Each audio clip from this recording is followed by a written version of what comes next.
Rukmini, factoring in Leela, she has not met Krishna. When on the eve of her Swayambara ceremony means, unlike the arranged marriage, well, it's a type of, I guess you can say, but the conventional arranged marriage that we associate with India, a Swayambara was like a competition.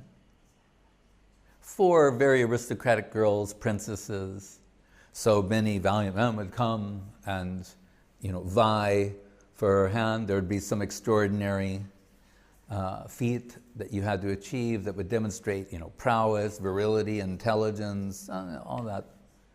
On the eve of her Swayambara, knowing that she's likely to be betrothed to someone who is the antithesis of Krishna consciousness, right?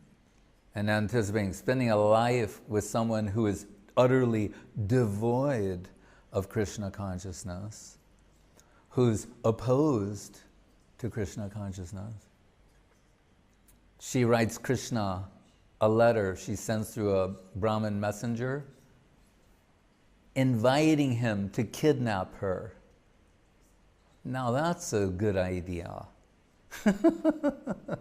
Surrounded by karmic circumstance that you can't escape, then we have to invite Krishna to kidnap us.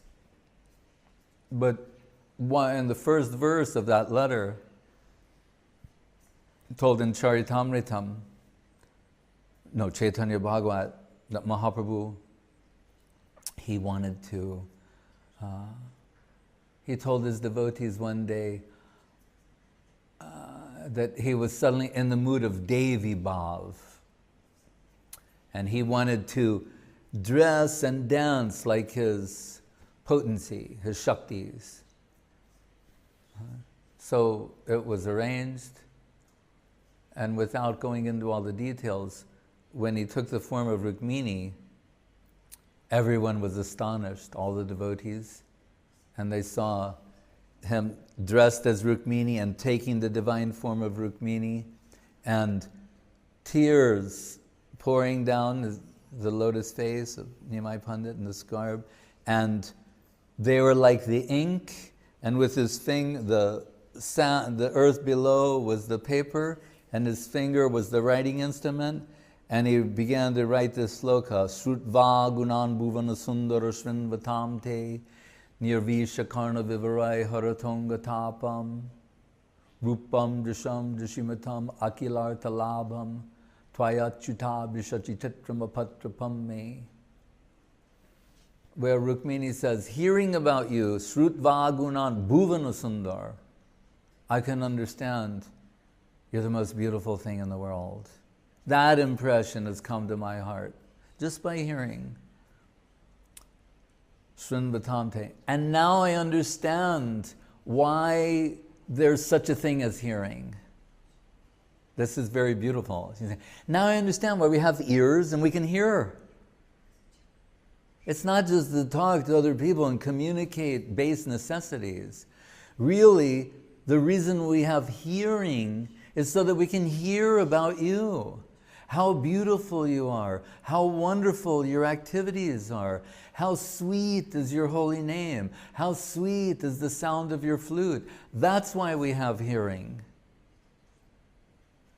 This from a princess,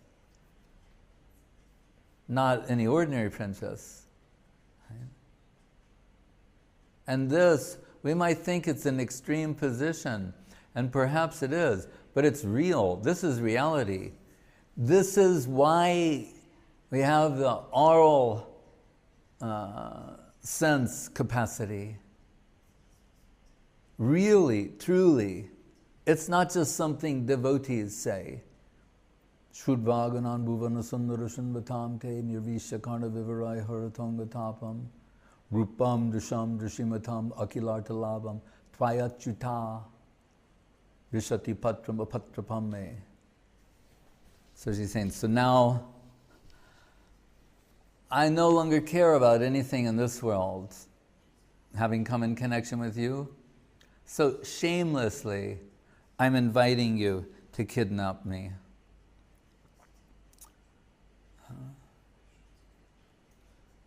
That's Rukmini, the principal Dwaraka queen.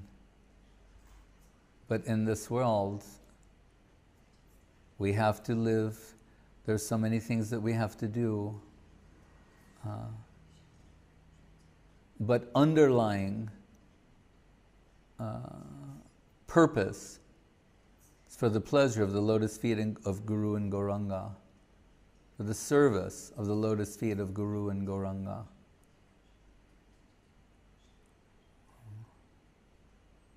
And we may find ourselves in many situations, circumstances, awkward situations. Still, there can be an undercurrent, deep in the heart's core, divine remembrance.